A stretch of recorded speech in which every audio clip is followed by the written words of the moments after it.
was that day like when you arrived in Newcastle? Oh, it was a very cold day, very cold indeed. This was winter, was it? No, it wasn't quite winter. It was the 24th of August, 1961. And I was shivering, the tears were rolling down my cheek, you know. I was saying to myself, why did I leave my beautiful, homeland, to come to face this misery, And an English lass came to me. She said, where are you going? Oh, I said, I'm going to Newcastle. She said, well, I don't want to daunt your spirit, but you're going to the worst part of the country for weather, She says, it's way up north and it's very cold and damp up there, And eventually I found out this was so. It's dampness that really gets us up here.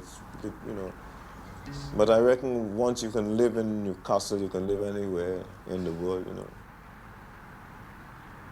Gus Gill came from Trinidad 12 years ago to the mother country.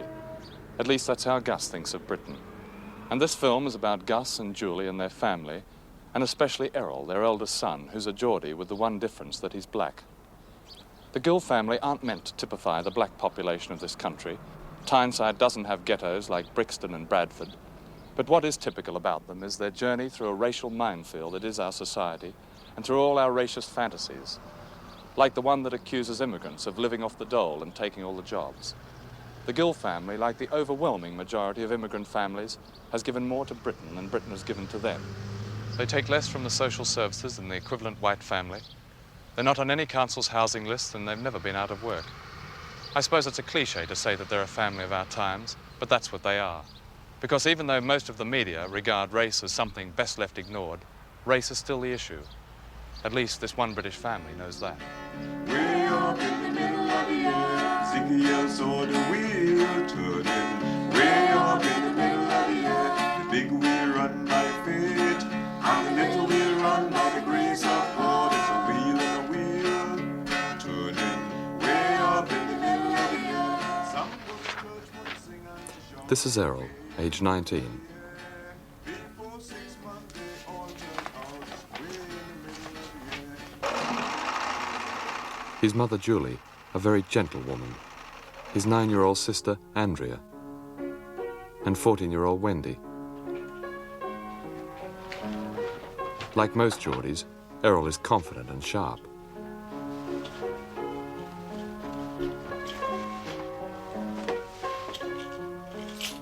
Judy is 7 and the youngest. Leon is 16 and on his way to an apprenticeship with Middlesbrough Football Club. Gateshead is Errol's turf. He was 7 when Julie brought the family from Trinidad to this industrial valley, the year after Gus came over alone.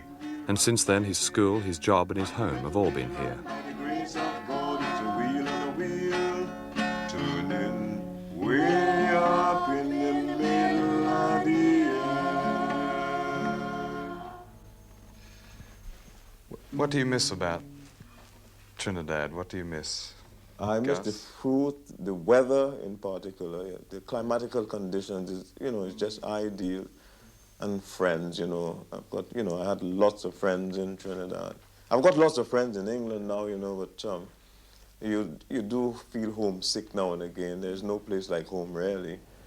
Gus, did you get a shock when you encountered the first expression of prejudice? Yeah, I was indeed, not sure, I wouldn't call it surprised, because, that sort of thing never happens in the West Indies, The thing is this, if you have got the money, you can go anywhere. You can go to the country club. I have been to the country club many times, but singing, but once you've got the money, you can go, nobody will stop you. You can build a house anywhere. You can buy a house anywhere. You don't find these prejudices. But if you don't have money, people sort of look down on you, That's the sort of thing.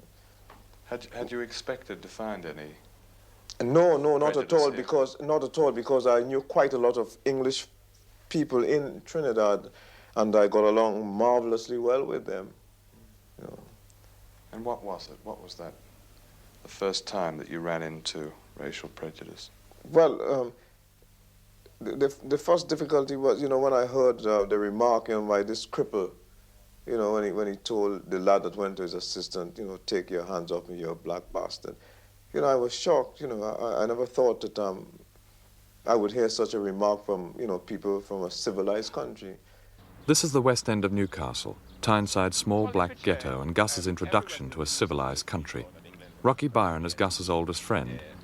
Rocky was working in a foundry when Chris Mullard, the author of the book Black Britain, took him into community relations work in Newcastle. Since then, Rocky started an experimental club for black and white kids.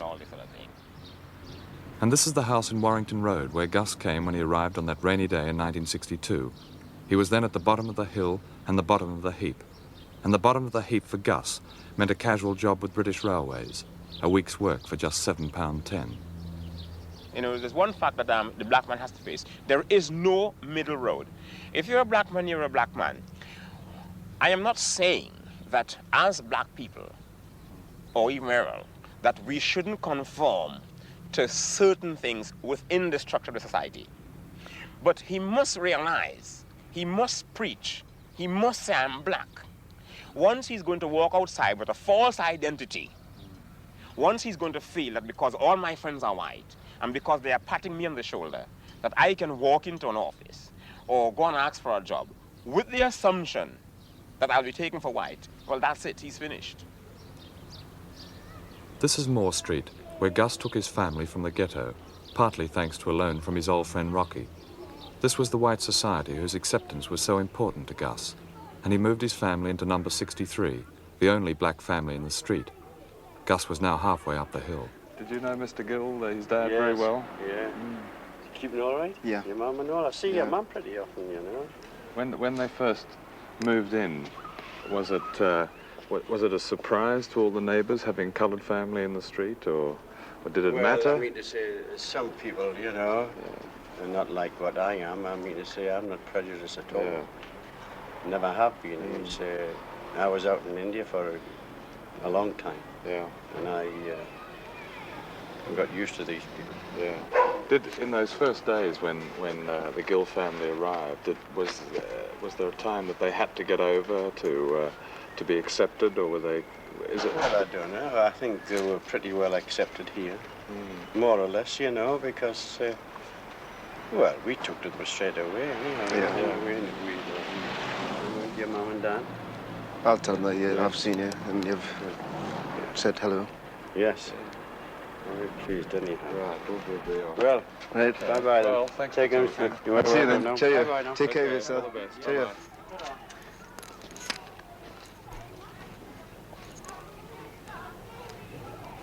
Well, I remember you. Yeah. Eh? You all know me father very well.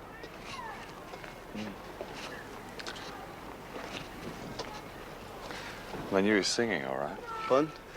Did they hear him singing? Yeah. They've got a Methodist church down the bottom he there. used to sing once or twice, and then, he went to different dudes all over the place.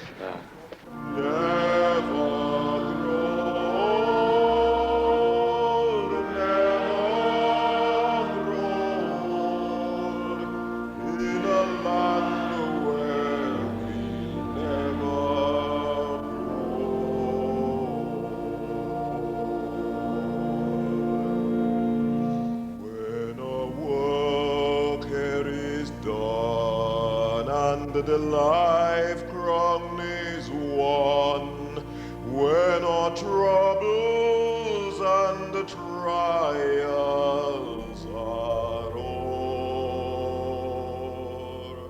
I remember, the first year that I won the writing competition. I mean, to me, I think this is the steepest competition in the region to win. When I won it that year, I was the happiest man in England. I felt that I had achieved something.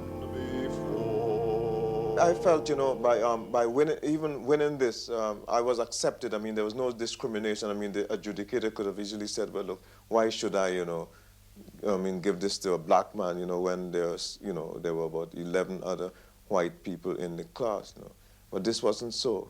And I felt then I was accepted as a human being. Do your children, particularly your older children and Errol, do you think they understand the struggle of immigrant parents? No, they don't at all. No, they are just like the English children.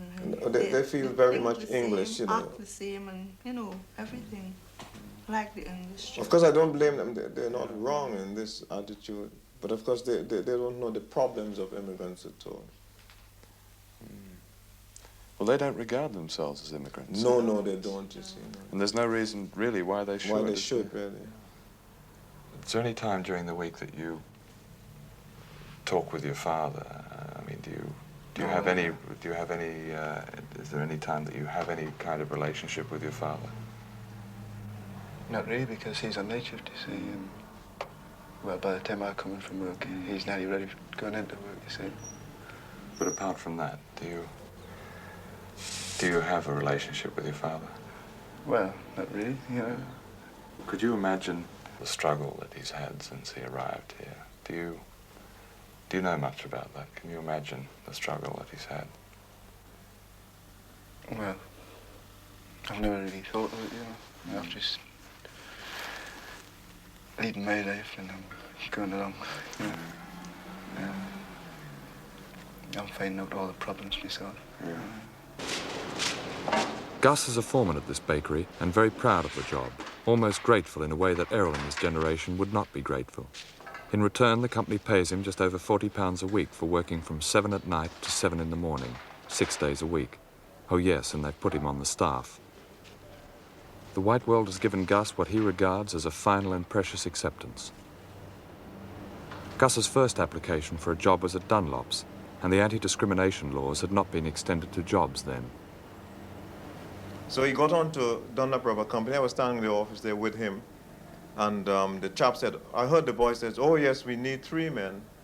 So the chap said, well, I've got a chap here, he would like to work constant night shift. So I heard the voice said, you know, on the telephone, would you send him down straight away? So he said, oh yes, I can do this. He said, but by the way, he's West Indian. And the voice said, oh, we don't want any colored people here. Don't bother to send him. Well, of course, I can imagine, you know, I could have seen that the bloke was, the chap, you know, he was embarrassed about this. And he said, well, would you not reconsider what you have just said? And the voice on the phone said, I have nothing to reconsider. And he slammed the receiver down. And the chap at the door said, Mr. Gill, he says, I must apologize about this, you know. And he says, well, look, I'll tell you what. He says, I'll make it my business to try to get you a job. He says, anything that comes in, you know, we'll send for you at home. He says, don't bother to come, we'll make it our duty to send. And one day, of course, I was in the house and this card came to the letterbox telling me to call to the door straight away. And I went down and they said that Denton's Bakery wanted a night shift packer. So the next morning I came down at 9 o'clock and I saw the shop's manager and he interviewed me. He says, well, I'm expecting some other people, so you'll be hearing from us. So I was a bit suspicious, you know, so what I did, I went back to the door and told the chap, I said, well, this is what they told me, but I don't think I'll hear from them. So he took the card, he says, Mr. Gill, look at this. I'm tearing this card if nobody else is going to go down to Denton, you know. And we'll make sure that they send for you. Yeah. But anyhow, by 2 o'clock, I got a call from Denton's asking me if we can start the night. And I started, that was the 4th of April, 6 years ago, you know. And well, I started as a packer, and within 6 months I was made charge hand, and about a month after I was made foreman. So I've been foreman now over 5 years. Whereas Gus has struggled and is grateful, Errol is the opposite. Errol is a bonus clerk in a firm making beer kegs. Unlike Gus, he feels no need to crave acceptance because he's grown up here and he regards himself as no different from any other young Geordie.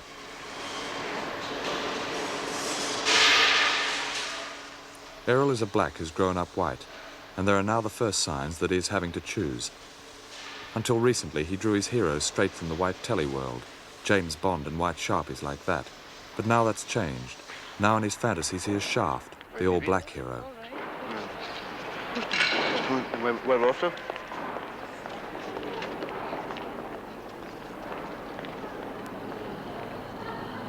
There seems to be a lack of communication between the immigrant father and the Geordie son. Yes, Why because it was fortunate or unfortunate in the sense that Gus, after he left the West End, where most of his coloured friends live, and he went over to Gateshead, Errol then had to sort of grow up completely in a white society. all his friends are white, even from his time of going to school. So it means that we, the bigger ones who already grown up, he only knows us invariably as his father friend. But he was never able to sort of meet with us and talk and chat and what have you. So his ideologies would be Europeanized because all the friends he have is white. Isn't that a danger then, that he's really growing up with a mental white skin, which means the problems that he might run into later on are going to hit him all the more harder? Well, this could be so. This could be so. And here's where the father has to play an important part. Because here's where the father has to bring him back into reality. The father is not going to tell him he mustn't have friends, but the father must prepare him for these sort of setbacks when they arrive. And they are going to arrive. Yes. Do you think Errol is being prepared for that? No, I don't think he has. I don't think he has. So he's in for some shocks later on, do you Well, think? he is, and I'm positively sure. Mrs. Gill, do you worry at all about the future of your children? Yes, I do. In what way do you worry? Well, I'm in school, and the jobs they're going to do when they leave school, you know. Particularly Wendy, you know. I always feel she's got a more hard time than... Can Errol get along easier? Yes, better I think than... Errol can get on better as he's been a boy, you know. And he goes around a lot, you see. But Wendy hasn't got anybody to take her out or to go out with, you see. And I'm that busy, and her dad Yes. always, you know. How old is Wendy? Wendy's 40. 40. Does she have a boyfriend? No. No.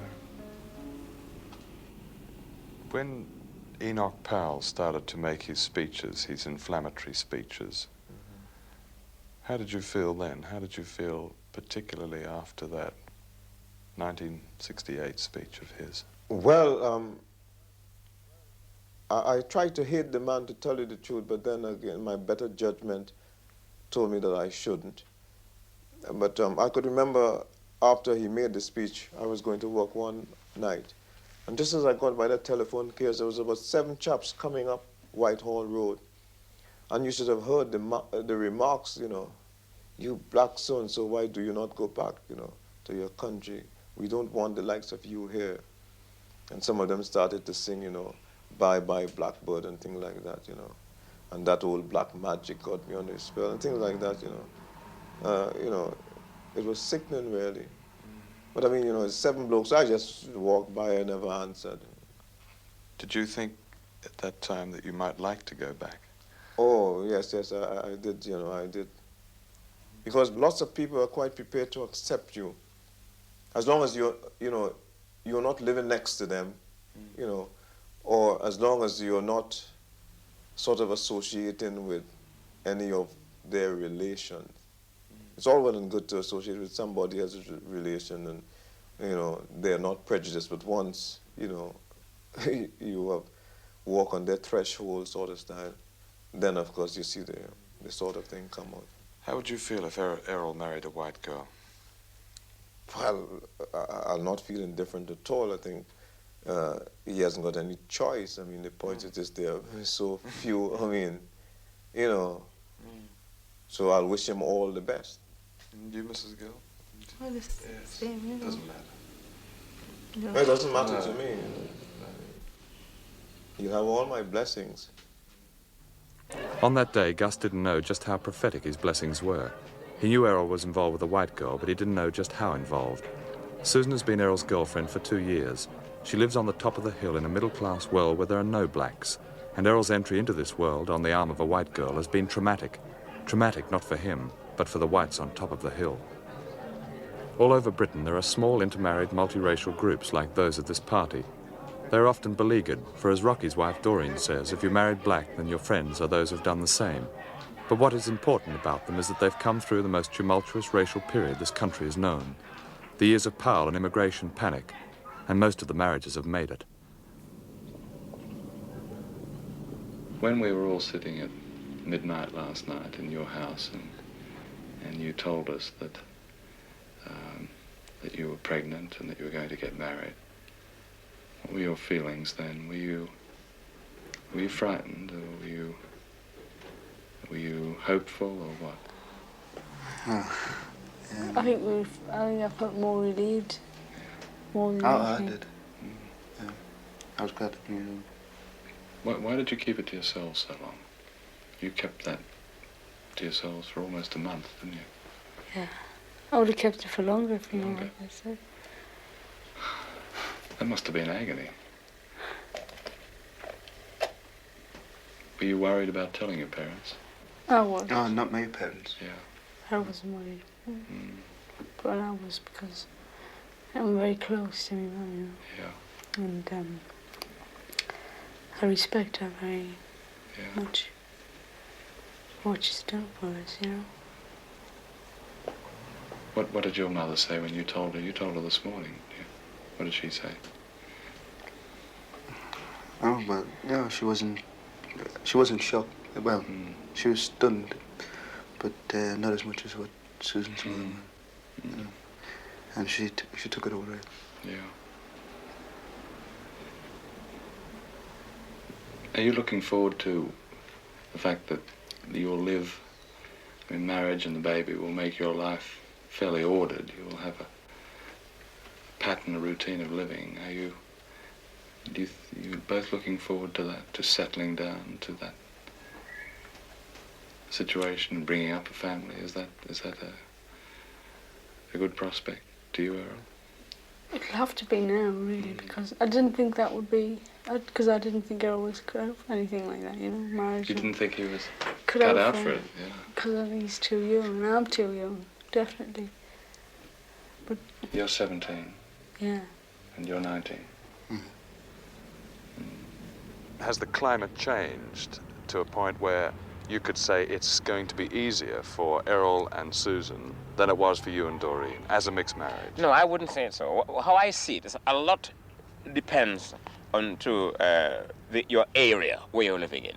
Because let's face it, there are areas here where the people are more sort of liberal-minded, and there are areas where people turn their noses up. I mean, because even in this present day and age, at times, if you're walking down the street with a white girl, people looks back. So a lot has to do with your area. So I wouldn't say that time really has so much to do with it. A lot depends on your area, because don't care how long things goes on here in Britain, there always are going to be the type of people who are not going to appreciate mixed marriages. So I think a lot has to do with your area. And I couldn't see Gateshead as being an easy area for him.